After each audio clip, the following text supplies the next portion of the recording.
Bismillahirrahmanirrahim. Assalamualaikum warahmatullahi wabarakatuh. Alhamdulillah kita berjumpa lagi di pagi hari ini, pagi yang cerah dalam acara Psikologi Keluarga. Dan acara ini disiarkan juga ke Sukabumi, ke Batam, ke Semarang, ke Yogyakarta, juga ke Pekanbaru, dan juga Bondowoso, dan juga kota-kota lainnya. Baik, di sini alhamdulillah juga hadir Bapak Maizen Fuad Basya, Purnawirawan, kemudian juga Ustadz Hasan Sazali dari Citayam. Alhamdulillah sudah hadir di sini membuat kita tambah semangat. Dan pada kamera dan switcher adalah Atep Setiabudi.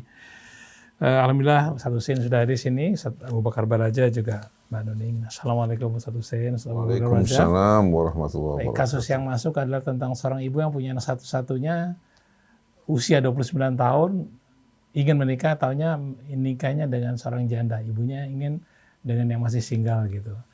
Kasus keduanya apa saya belum baca tadi, nanti akan dibacakan oleh Mbah Haja Nur Nuning.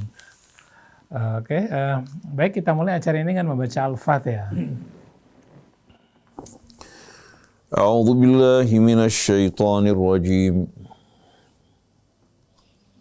Bismillahirrahmanirrahim. Alhamdulillahi rabbil alamin. Ar-Rahmanir-Rahim. Maliki yaumiddin.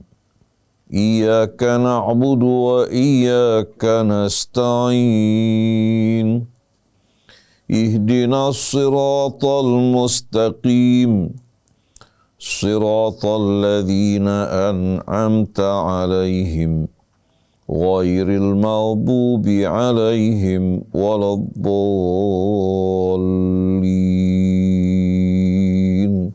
Kita sudah baca Al-Fatihah, mudah-mudahan Allah mudahkan kita dalam menghadapi berbagai persoalan yang kita hadapi sehari-hari. Baik, untuk jelasnya akan dibacakan oleh Mbak Haja Nur Nuning. Seperti apa kasusnya?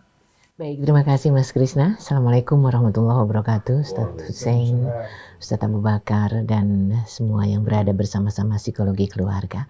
Seperti yang tadi Mas Krisna bilang, ada dua kasus. Yang pertama, saya seorang ibu punya anak 29 tahun laki-laki, satu-satunya anak saya Ustadz, alias anak tunggal.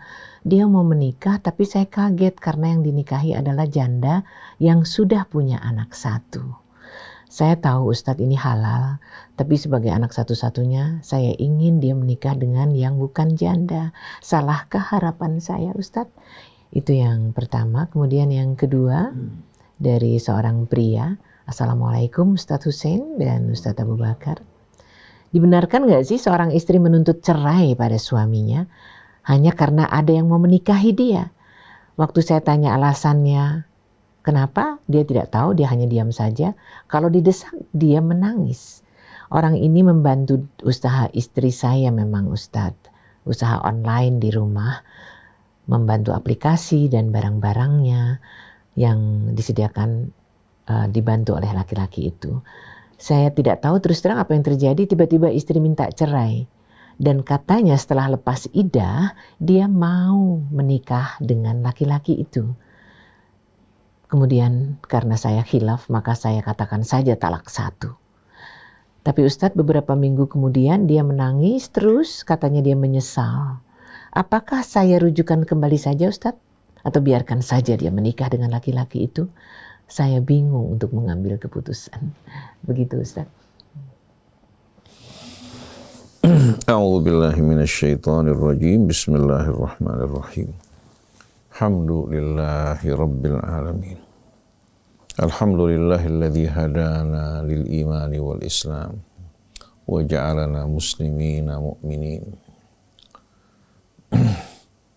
Wassalatu wassalam ala sayyidina wa nabiyina Muhammadin wa alihi wa sahbihi wa sallim. Allahumma atina min indika rahmah wa allimna min ladunka ilman nafi'a. Allahumma inna nas'aluka ridhaka ya Rabb wal jannah wa na'udzubika min sakhatika wan nar. Rabbana zidna ilman wa alhiqna bis salihin. Amma ba'du.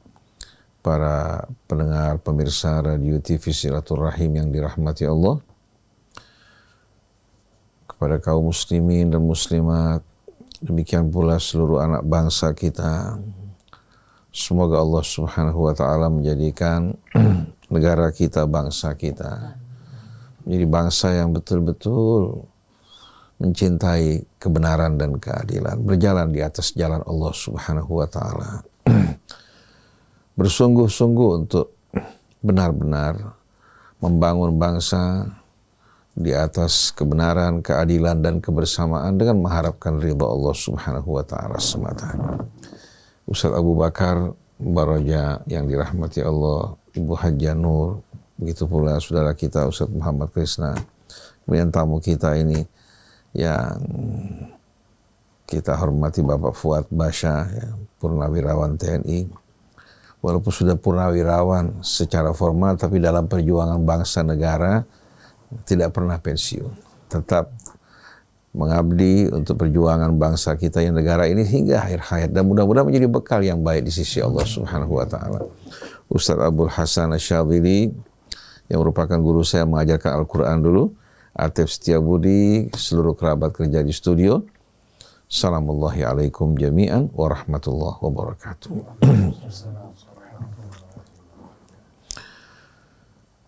Kasus yang pertama yang tadi dibacakan oleh Mbak Nuning, seorang ibu yang memiliki seorang anak laki-laki satu-satunya.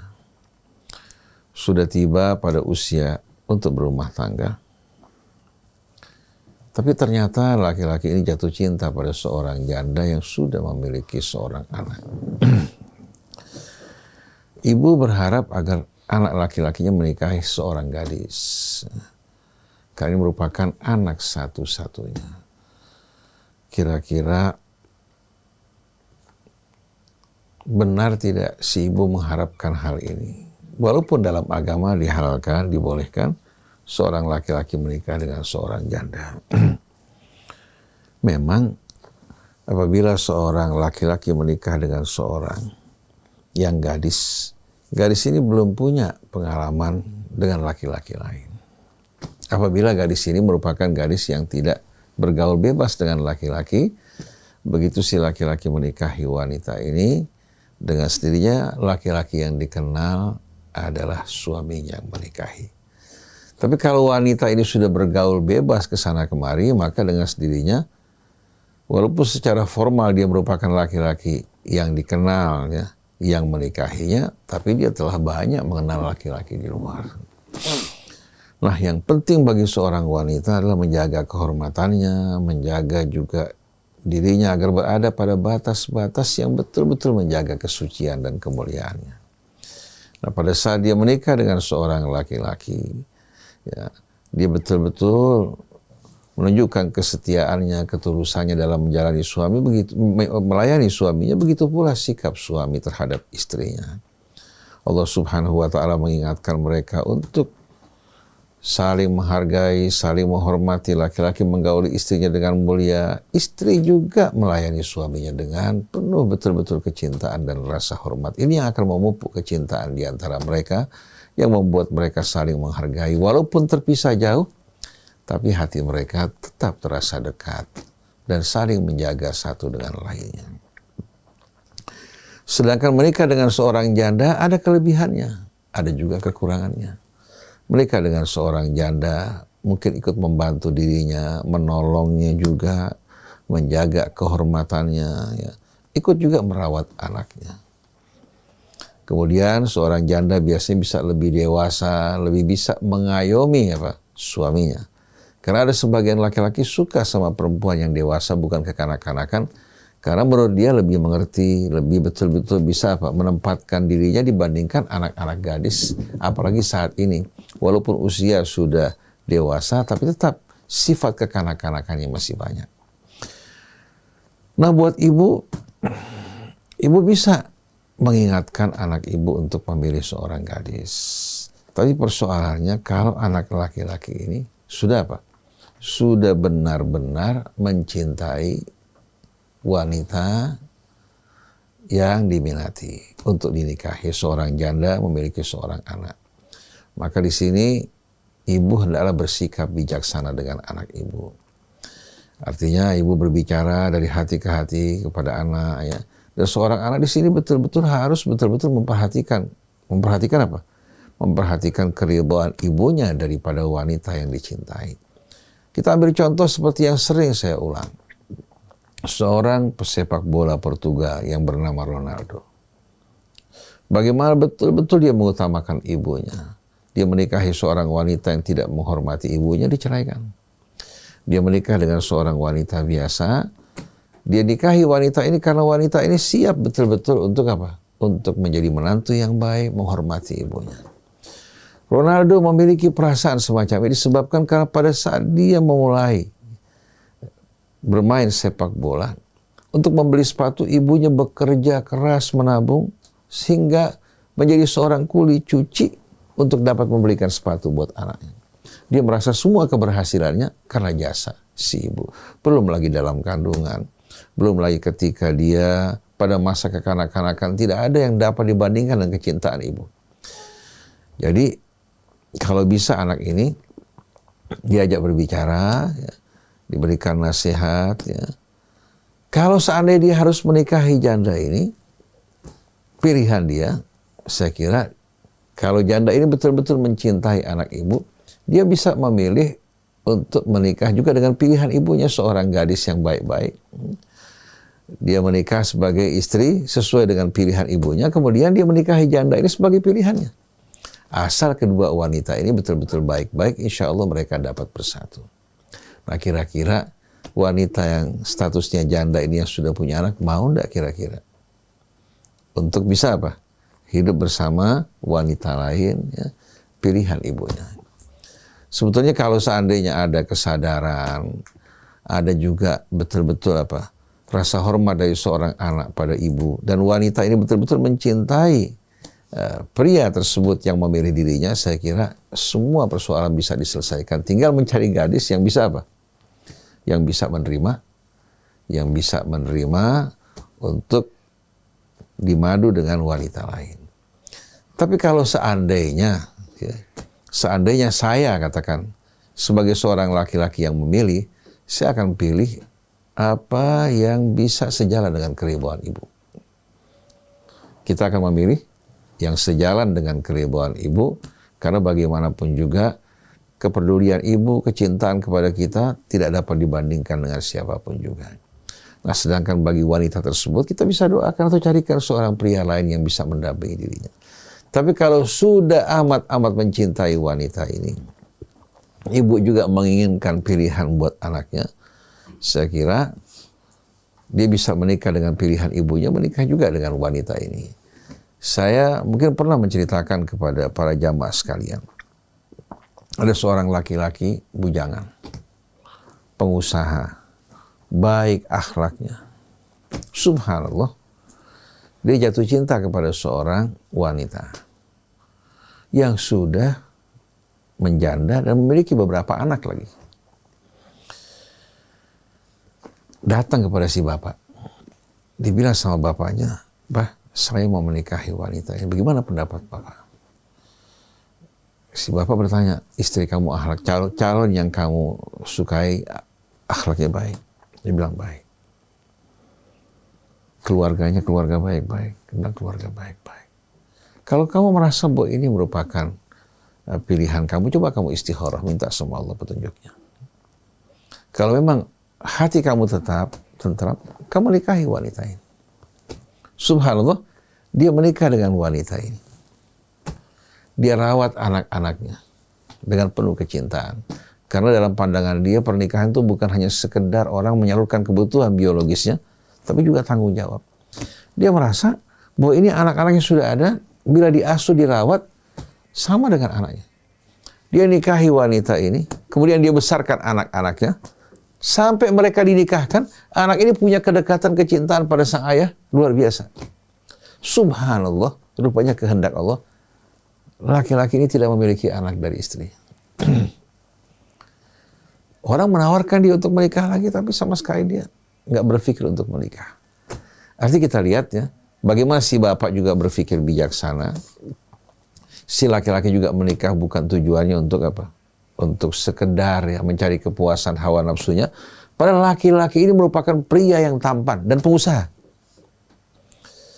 Tapi Allah Subhanahu wa Ta'ala punya kebijaksanaannya. Jadi ibu, kalau seandainya ibu melihat wanita janda ini akhlaknya baik, mulia, ya, saya kira tidak kalah dengan seorang wanita yang statusnya sebagai seorang gadis. Tapi kalau akhlaknya biasa-biasa aja, ibu punya calon pilihan yang lebih baik akhlaknya, ibu ajak bicara anak ibu dari hati ke hati, dan itu menjadi hak ibu. Ibu yang memelihara, membesarkan anak ibu, ya, yang memberikan kecintaan secara tulus, sepatutnya seorang anak betul-betul menghargai dan menempatkan dirinya pada pilihan ibunya. Saya waktu kembali dari Mesir, saya punya abah mengajukan syarat. Kamu mau nikah? Pada saat itu usia saya 27 tahun. Kamu silakan menikah, tapi jangan bertentangan dengan pilihan kita. Walaupun saya sudah punya pilihan, katakan, tapi nggak sejalan dengan pilihan dia. Kita ikuti kemauan dia, walaupun seorang ibu sebetulnya jasanya lebih besar dari seorang ayah. Tapi paling tidak kalau kita mengikuti keridhaan orang tua, itu yakin insya Allah dengan membahagiakan, memuliakan orang tua kita, Allah Subhanahu wa Ta'ala berikan yang terbaik buat kita. Ya, ada beberapa alternatif. Kalau seandainya katakan dia harus menikahi pilihan ibunya, tapi dia masih ingin menikahi wanita ini, ajak musyawarah kedua wanita tersebut. Tapi kalau seandainya ya dia memilih keridhaan ibunya, mengutamakan pilihannya, insya Allah dia akan lebih berbahagia, karena ini sebetulnya merupakan balasan yang tidak berarti dari seorang anak buat orang tuanya. Adapun kasus yang kedua, seorang laki-laki sebetulnya harus membagar rumah tangganya dengan apa? Dengan pagar, menjaga istrinya agar tidak berdekatan dengan pria asing. Dan jangan mengatakan bahwa saya lebih tampan dari orang tersebut. Syaitan bisa membuat pria asing ya, lebih menarik, lebih menawan dibandingkan suaminya yang biasa berkumpul bersama dia. Oleh karena itu Rasulullah selalu mengingatkan, wala takhluwanna bin nisa'il ajnabiyyah, jangan sekali-kali kamu berduaan dengan wanita yang asing. Di hati kamu ada syaitan, di hati dia juga ada syaitan. Nah, kalau seandainya bapak membiarkan istri bapak berdekatan dengan seorang laki-laki yang bukan mahramnya, berdampingan bersama-sama, membantunya dalam urusan dagangnya, lama-kelamaan mata ketemu mata, akhirnya menggetarkan hatinya, karena bapak di mata dia sudah terlalu dekat, dia nggak bisa melihat. Nah, begitu dia berpisah dari bapak, diceraikan, mulai dia merasakan bahwa dia kehilangan sesuatu yang sebetulnya selama ini kurang dihargai, kurang diperhatikan. Jadi sebenarnya pertama-tama ini kesalahan bapak yang membiarkan istri berdekatan dengan laki-laki lain. Sedangkan laki-laki ini juga berdosa besar. Karena dalam sebuah riwayat Nabi mengatakan, mal'unun man habbaba imra'atan ala zawjiha. Dikutuk seorang laki-laki yang menggoda seorang perempuan yang sudah bersuami ya, agar apa? Agar berpaling dari suaminya mendekat kepada dirinya. Laki-laki seperti ini, laki-laki yang dikutuk oleh Allah. Dan kebanyakannya laki-laki buaya. Kalau laki-laki baik, nggak mungkin dia akan menggoda istri orang. Tapi laki-laki buaya yang mempunyai hasrat terhadap istri orang, begitu terpenuhi hasratnya, ditinggalkan. Nah, wanita ini rupanya suatu diceraikan, mulai mengadakan pendekatan dengan laki-laki tersebut, suatu diminta pertanggungjawabannya, dia menolak.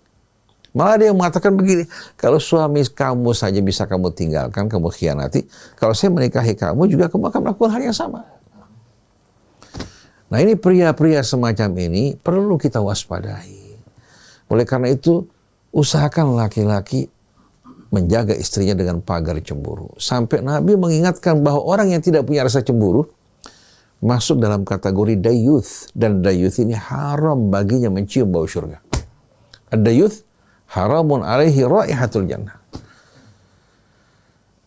Dan kita jumpai terjadi perselingkuhan dalam kebanyakan hal karena laki-laki menyepelekan hal-hal yang seharusnya dijaga dan dipagar kehormatannya.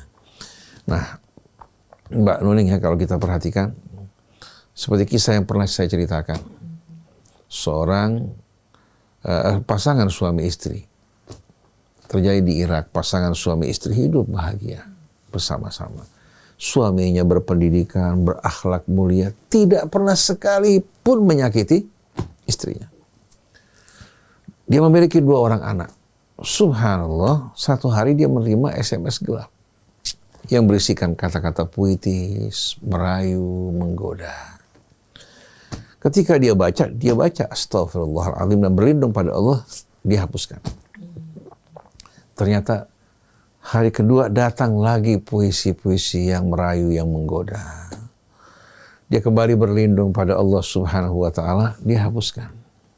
Tapi dia membaca lebih dulu kan?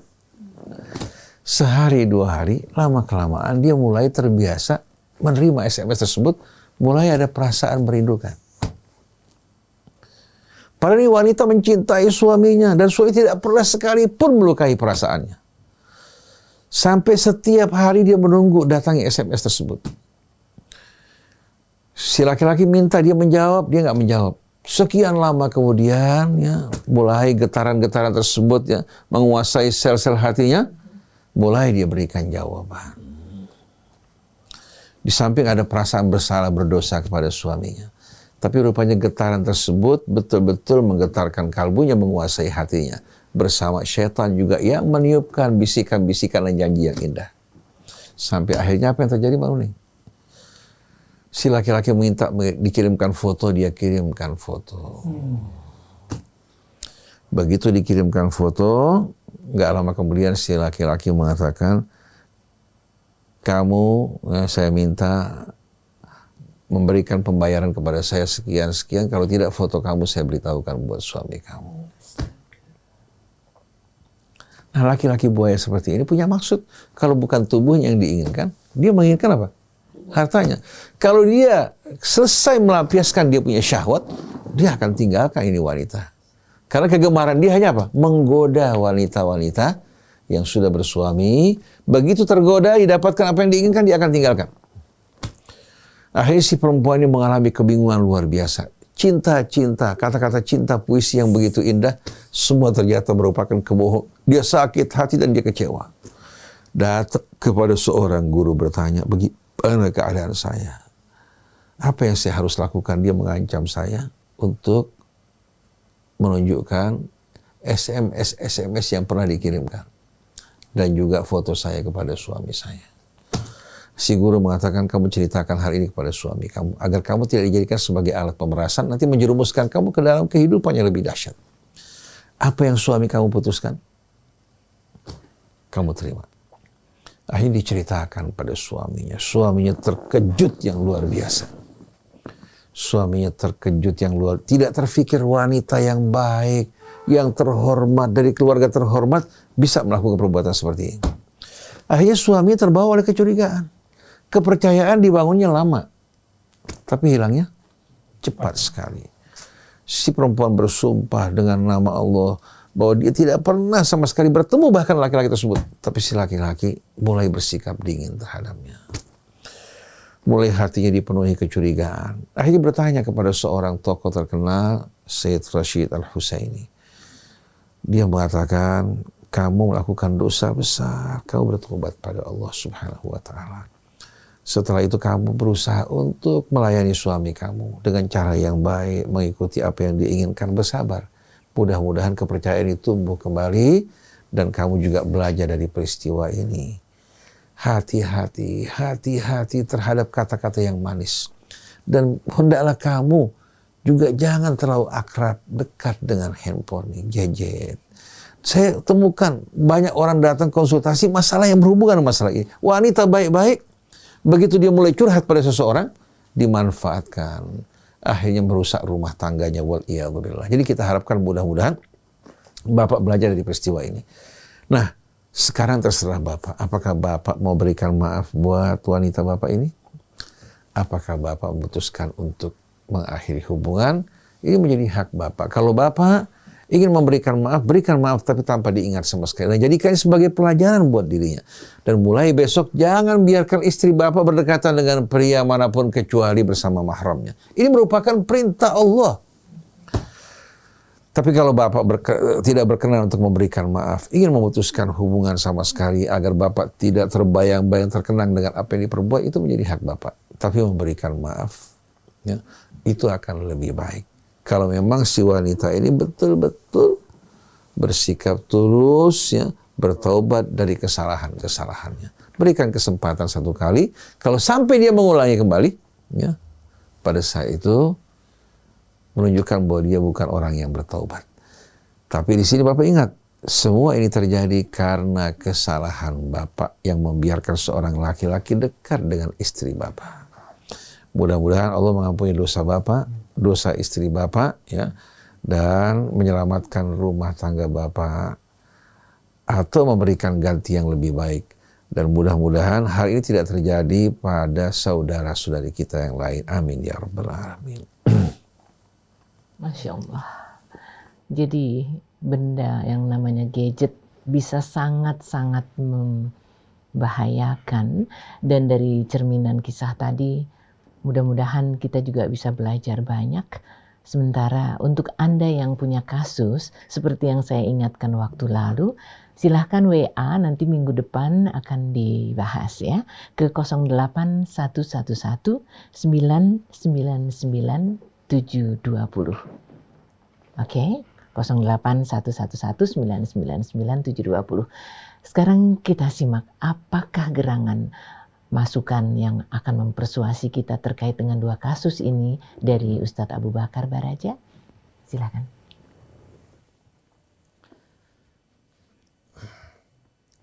Bismillahirrahmanirrahim. Assalamualaikum warahmatullahi wabarakatuh. Waalaikumsalam warahmatullahi wabarakatuh. Subhanallah, Maha Suci Allah yang telah menurunkan berbagai macam ayat-ayatnya untuk diri kita terjaga.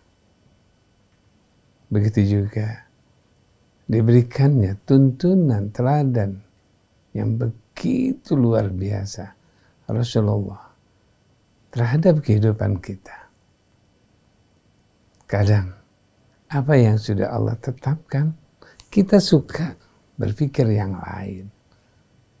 Hanya Allah katakan, jaga dirimu dan keluargamu dari api neraka.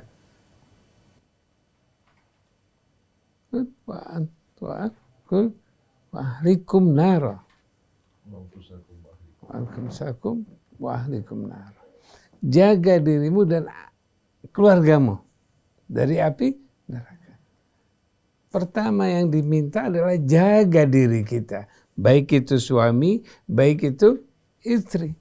Jadi bukan hanya sebagai suami, jaga diri. Dikembalikan kepada diri kita masing-masing. Kalau diri kita sudah kuat menjaga diri kita, kita jaga keluarga kita, insya Allah tidak akan pernah terjadi apa-apa.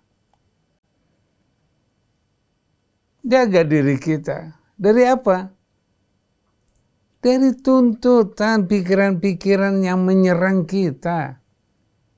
Dari keinginan-keinginan yang di luar diri kita.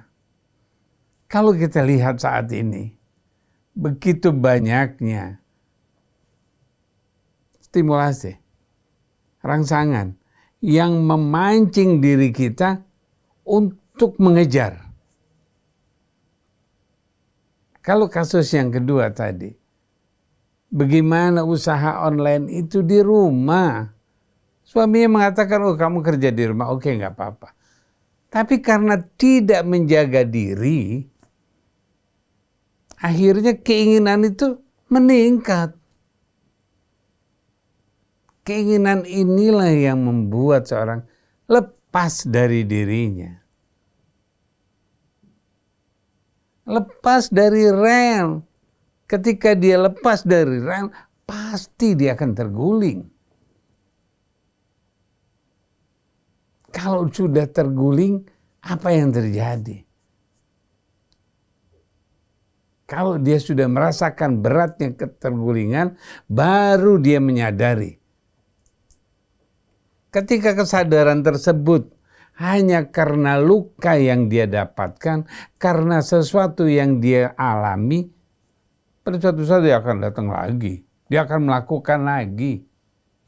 Karena bukan kesadaran dalam dirinya. Bukan kesadaran mengembali kepada dirinya. Bukan. Kesadarannya karena luka. Kalau kita lihat sebelum kita kalau kita lihat ya, kenapa kok istrinya kemudian dia menyesal, sadar? Karena ada shock di situ, ada tekanan di situ. Saya talak kamu. Ketika dia dikatakan talak, dia ingin menceraikan, ingin cerai. Karena ada iming-iming, karena ada sesuatu stimulus, karena ada bayangan. Tapi begitu dikatakan ditalak, dia kaget. Karena ini nyata. Antara bayangan dan nyata, kaget dia menangis, menyesali. Karena ini hanya bayang-bayang. Seperti yang tadi diceritakan oleh Ustaz Husain. Ketika dia disuruh kirim gambarnya, kemudian foto itu disampaikan dan dikatakan, saya akan sebarkan, saya akan kasih tahu suamimu, saya akan sampaikan sama dipublish, dan kamu harus bayar. Kalau kamu nggak bayar, saya akan publishkan. Baru kaget karena ada bayang-bayang yang mensokkan dia. Oke, kita kembali. Apa yang terjadi? Seorang istri itu lepas karena dia tidak menjaga diri pertama. Suaminya juga tidak menjaga diri. Sehingga ketika dia tidak bisa menjaga dirinya, nggak bisa menjaga suami istrinya. Ini yang harus bagaimana integritas keluarga itu akan terbentuk. Kalau diri masing-masing bisa menjaga dirinya dari tuntutan, bisa menjaga dirinya dari tuntutan, ya, dari informasi berbagai macam, dari rangsangan-rangsangan yang menggiurkan, yang tidak ada pada dirinya. Perhatikan, yang tidak ada pada dirinya. Ketika dia, cara logikanya, ketika dia belajar aplikasi, ketika dia bantu barang-barang yang akan diberikan, yang akan dijual. Ketika itu, secara logika, kok mudah sih dia ngasih taunya? Apalagi tanpa ada imbalan. Apalagi tanpa ada bagaimana kemudiannya. Istilahnya tidak kursus bareng dengan orang lain. Dia berdua privat. Lebih dahsyat lagi. Jaga dirimu. Jaga dirimu. Siapapun. Kalau kita mampu menjaga, kita dekat dengan Allah. Insya Allah kalau kita jaga terus, kita nggak akan keluar dari rel.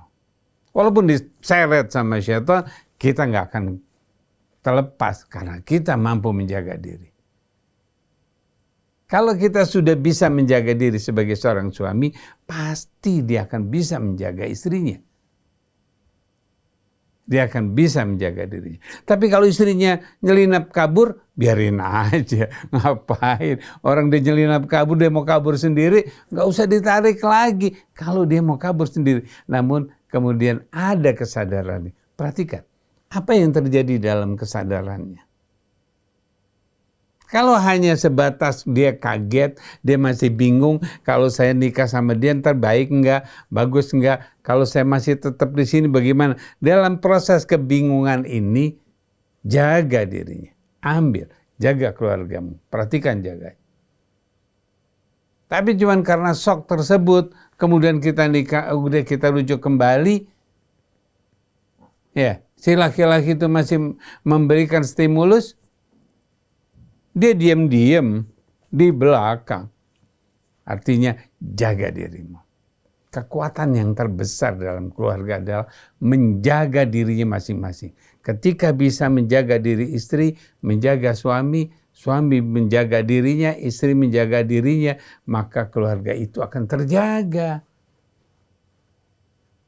Begitu juga anak-anaknya, begitu juga lingkungan tetangga, itu akan terjaga. Ketika individu sudah bisa menjaga dirinya dari sesuatu yang tidak menyenangkan dan tidak baik. Berkaitan dengan kasus yang pertama, harapan boleh, keinginan boleh. Allah yang menentukan. Ini yang harus kita tetapkan. Kadang kita maksakan harapan kita, ya jangan janda dong, kan anak saya berjaka, masa berjaka dapat janda. Tekanan harapan tersebut nggak ada. Bagaimana Allah yang menetapkan?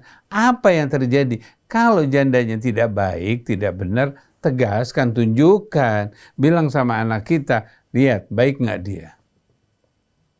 Tapi kalau dianya baik, sampaikan kepada anakmu. Perhatikan. Suruh dia perhatikan calonmu. Dia baik nggak? Sampai bisikin juga di dalam telinganya. Baik nggak sama mama? Kalau dia bilang, iya dia baik. Beneran. Cuman karena pengen sama kamu doang. Dia baik. Nah itu juga harus diperhatikan. Interaksi antara mertua dengan mantu itu sangat berbahaya. Karena sedikit keras saja, luar biasa.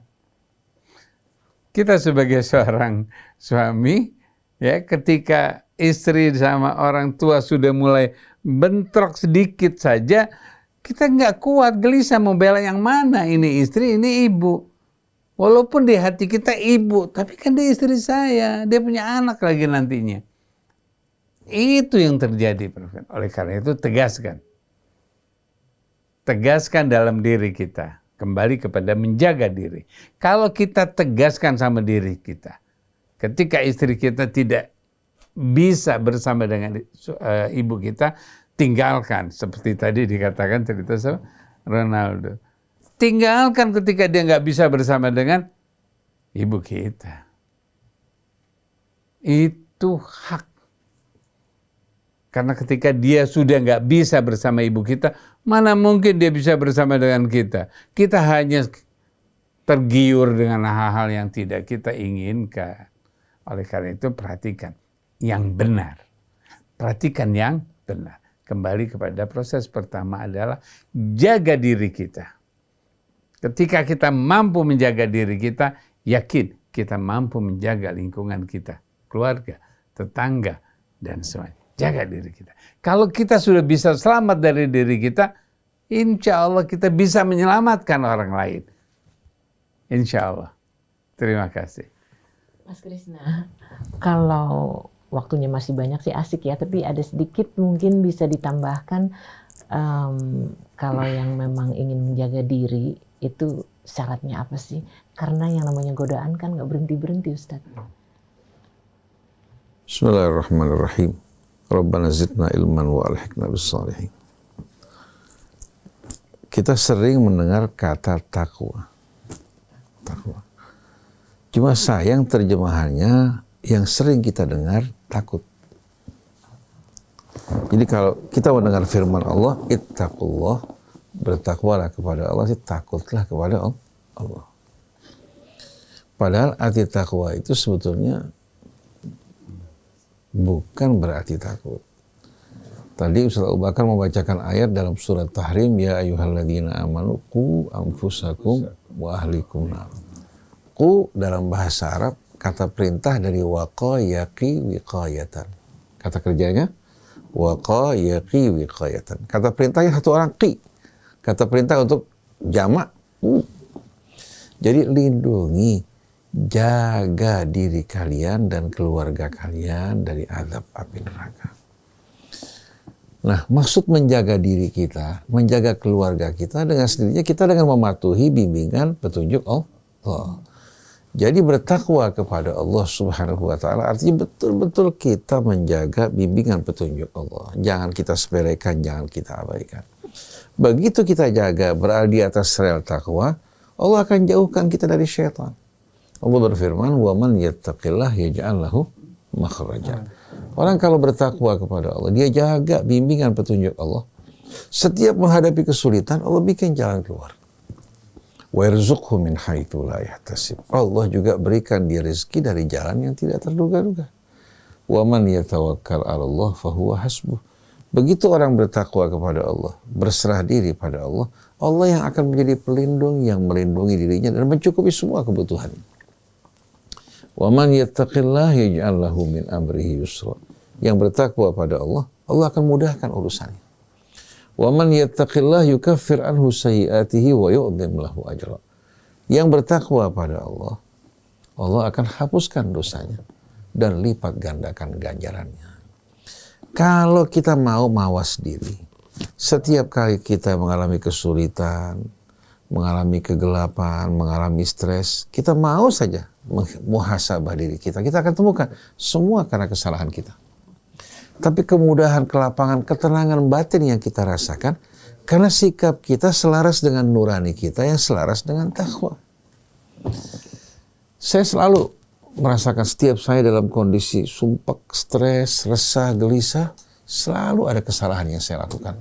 Salah ngomong terhadap seseorang, atau menimbulkan salah faham di hati orang, ya.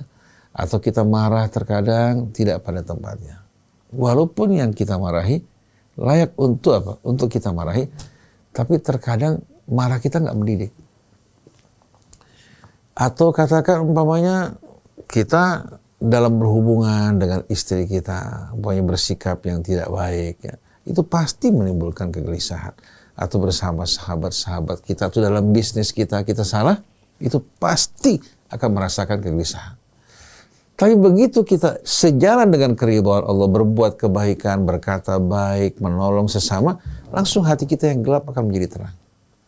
Oleh karena itu, menjaga diri kita, menjaga keluarga kita dengan mengindahkan betul-betul bimbingan petunjuk Allah. Perintahnya ditaati, peringatan-peringatannya kita jauhi.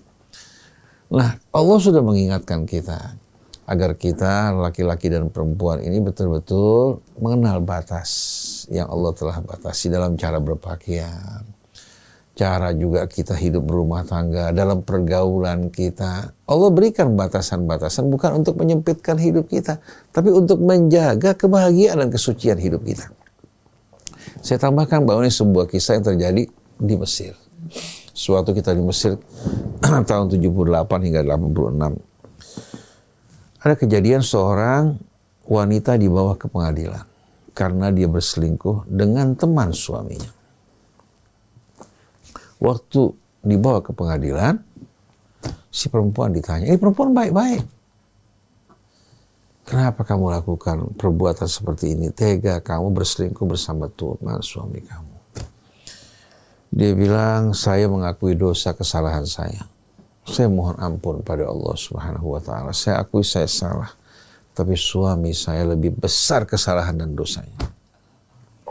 Saya dari keluarga baik-baik, dinikahi oleh suami saya, tapi suami saya nggak menjaga saya. Hakim bertanya, kenapa? Dibilang, khalla gharib fi baituh ma'a zaujatuh.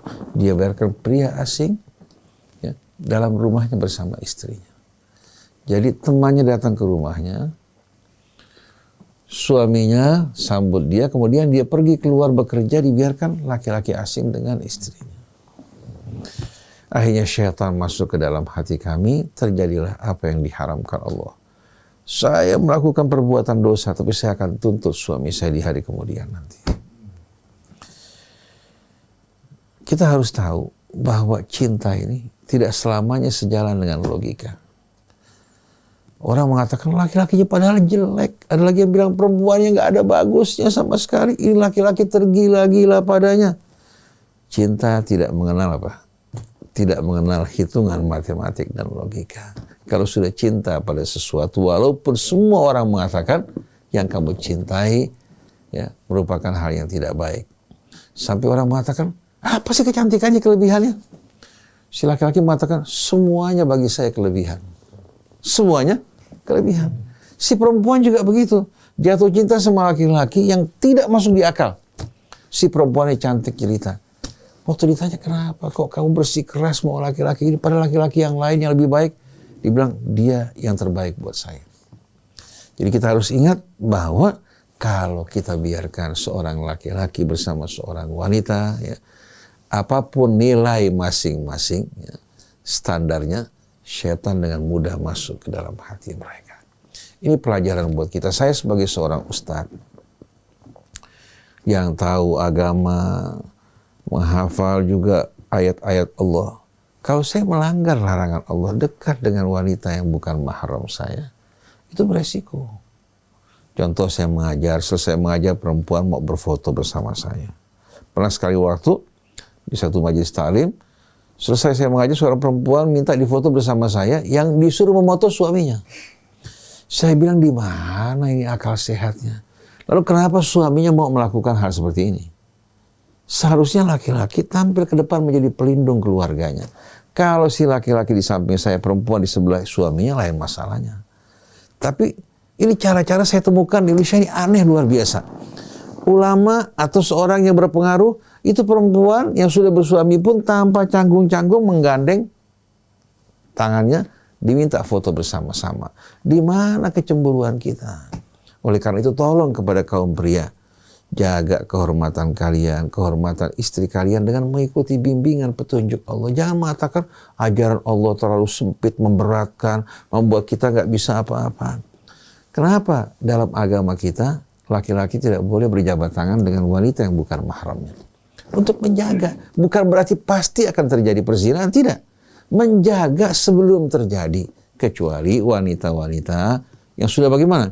Yang sudah tua, yang tidak berhasrat lagi dengan laki-laki, ya, dibolehkan oleh Allah untuk membuka sebahagian pakaiannya, tidak berkerudung umpamanya, dan laki-laki juga boleh berjabat tangan dengan wanita ini kalau memang diperlukan. Karena itu dengan syarat si wanita ini apa? Sudah tua, sudah sama sekali tidak memiliki hasrat dengan laki-laki. Tapi sayang, petunjuk Allah yang menciptakan kita, yang merawat, memelihara kita dari mulai kita dalam kandungan ibu dirawat. Bahkan ketika ayah ibu kita dalam keadaan lalai tidur, Allah yang menjaga kita. Sampai saat ini tidak pernah Allah meninggalkan kita. Kok kenapa kita abaikan Allah? Kita kedepankan hawa nafsu kita, pertimbangan kita, akhirnya membawa penyesalan. Banyak contoh-contoh kita jumpai. Kasus Pangeran Charles dengan Lady Diana.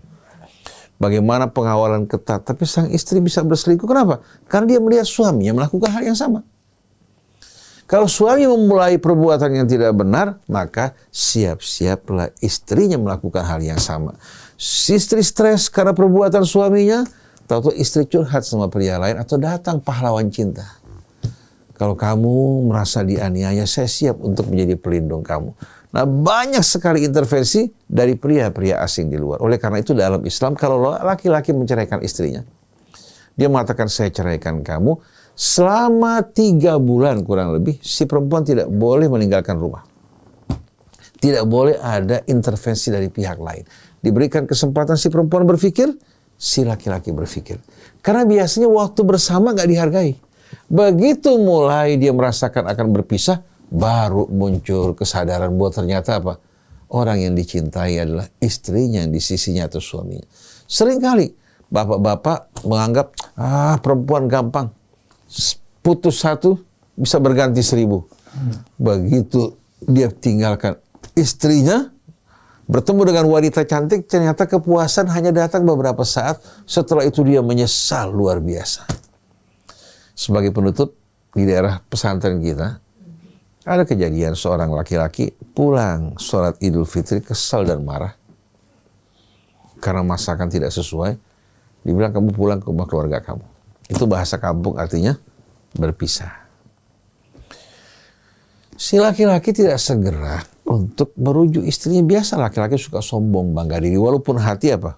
Masih sayang, kita berikan pelajaran dulu. Akhirnya Allah kasih subhanallah sampai iddahnya berakhir. Padahal sebetulnya caranya pun nggak sesuai aturan. Seharusnya tinggal di rumah kan?